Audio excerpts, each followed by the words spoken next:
Shalom pendengar yang dikasihi dan mengasihi Tuhan Yesus Kristus. Kita berjumpa lagi dalam program Waktu Teduh bersama Renungan Harian terbitan Yayasan Pelayanan Gloria. Mari kita siapkan hati untuk mendengarkan firman Tuhan. Izinkan Roh Allah memberikan kita hikmat agar kita dapat semakin mengenal, mengasihi, dan memuliakan Tuhan setiap hari.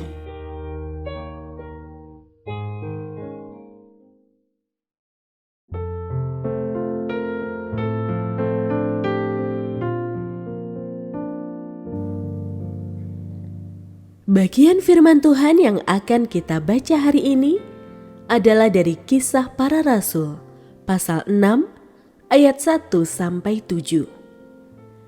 Saya akan membacakan sebagian daripadanya. Pada masa itu, ketika jumlah murid makin bertambah, timbullah sungut-sungut di antara orang-orang Yahudi yang berbahasa Yunani terhadap orang-orang Ibrani, karena janda-janda mereka diabaikan dalam pelayanan sehari-hari. Ke-12 rasul itu memanggil semua murid berkumpul dan berkata, "Tidak baik jika kami melalaikan firman Allah untuk melayani meja. Karena itu, saudara-saudara, pilihlah 7 orang dari antaramu yang terkenal baik dan penuh roh dan hikmat, supaya kami mengangkat mereka untuk tugas itu. Dan kami sendiri akan memusatkan perhatian pada doa dan pelayanan firman."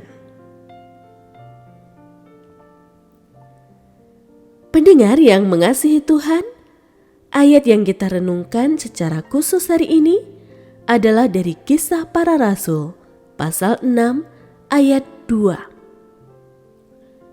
Ke-12 rasul itu memanggil semua murid berkumpul dan berkata, "Tidak baik jika kami melalaikan firman Allah untuk melayani meja." Renungan hari ini berjudul, "Jangan Sampai Terabaikan."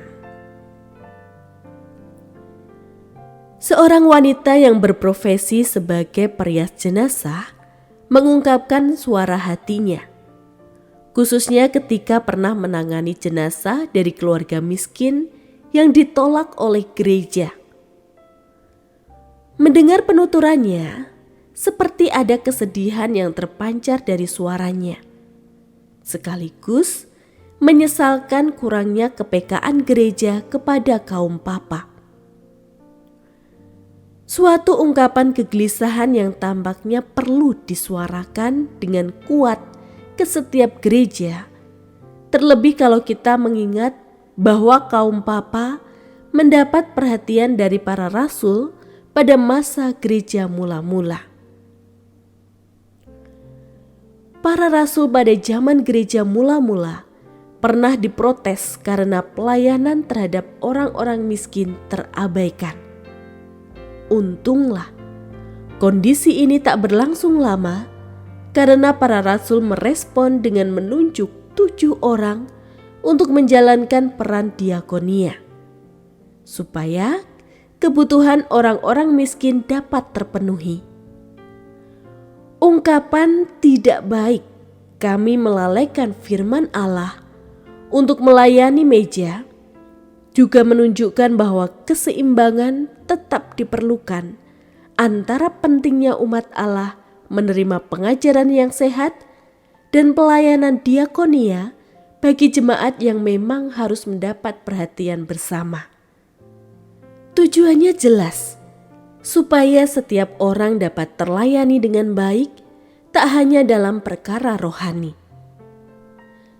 Sampai hari ini, panggilan Tuhan tetap sama, supaya gereja menaruh kepedulian kepada mereka yang terbatas secara ekonomi. Inilah bentuk kabar baik bagi orang miskin, seperti yang pernah Yesus sampaikan.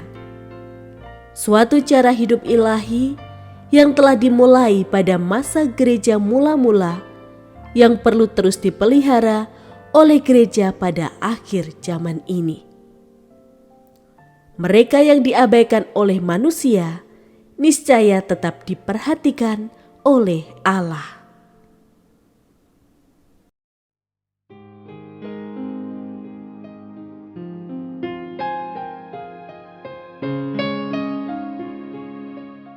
Pendengar yang mengasihi Tuhan, apakah Anda diberkati melalui renungan harian? Jadilah berkat dengan mendukung pelayanan kami. Dukungan Anda dapat disampaikan melalui rekening Bank BCA nomor 4565008880 atas nama Yayasan Pelayanan Gloria. Informasi lebih lanjut mengenai renungan harian dapat dilihat di situs web kami renunganharian.net. Tuhan Yesus memberkati dan menjadikan Anda berkat di hari istimewa ini. Shalom.